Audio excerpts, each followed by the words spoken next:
Allohim, ibodatimga qanchalik muhtojman.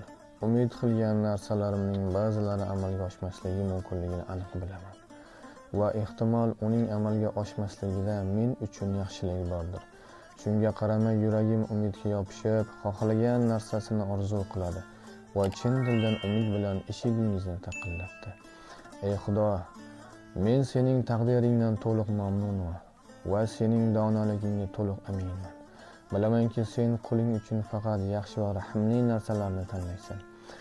Lekin mening qalbim, ey Robbim, tinch, obro'li va mehr-oqibat, mulk-ko'lchilik va xotirjamlikka to'la hayotni orzu qiladigan, bu qalbim kelgusi kunlarini yanada go'zalroq va hayotini yaxshilik, baraka va xotirjamlikka to'la ko'rishni istaydigan qalb.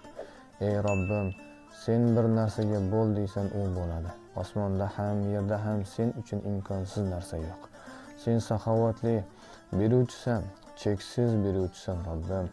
Shunday ekan, ey Robbim, menga fazlingdan ko'zlarimga quvonch keltiradigan narsani ato et va qalbimga baxt va tinchlik bag'ishlaydigan narsani inoyating bilan yoqtir.